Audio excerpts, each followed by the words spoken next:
Hi, my name is Ben Freer. I'm an immigration lawyer for entrepreneurs. The reason why I primarily serve this group is because I'm truly inspired by the success that so many immigrant entrepreneurs have achieved in the United States.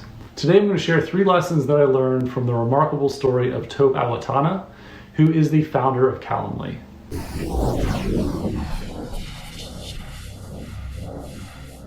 So first, I'll give you a brief overview of Tope's story. He was born in Nigeria during a time when there was a lot of instability in the country. When Tope was just 12 years old, he actually witnessed his father's murder. In 1996, his family left Nigeria and eventually settled in the Atlanta area, where Tope excelled in school and eventually worked in a few different corporate jobs. Tope was doing fine, but he always wanted to pursue the entrepreneurial path, so he left the corporate world and founded his own company. After a few attempts that just didn't work out, Tope saw the opportunity to develop an improved scheduling software. So he developed Calendly, which is wildly successful and now valued at over several $billions. I've listened to a lot of Tope's interviews and 3 lessons jump out at me.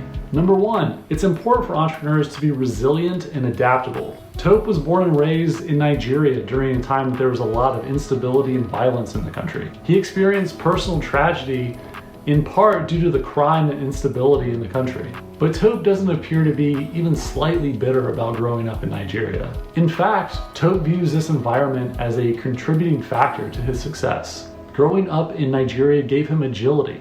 Things will change all the time and we have to adapt and roll with the punches. Most of us will never experience anything nearly as traumatic as what Tope had to endure, but we will all experience our own setbacks and deal with adversity as we try to build our companies. We can overcome these challenges by being persistent and adaptable.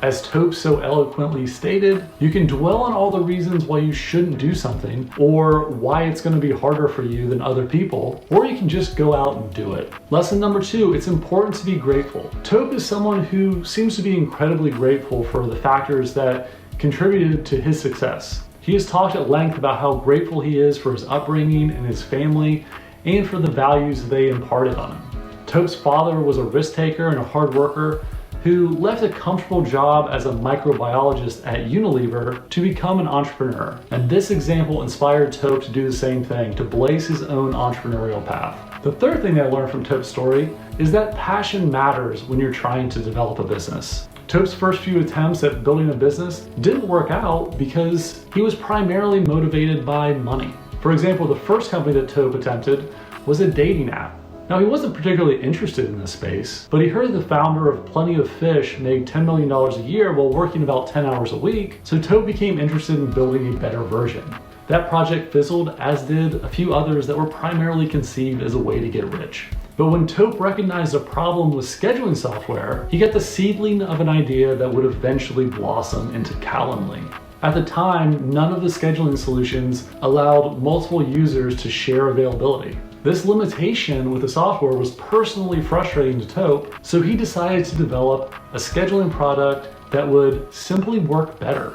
He was scratching his own itch, and he wasn't primarily motivated by money. This time, he was motivated by the goal of developing a better product. As he explained, with the Calendly project, instead of acting on an opportunity to make money, he was obsessed with the idea of solving a problem. Scheduling software could be improved, and his company would accomplish that. Tope's passion to improve scheduling propelled him forward.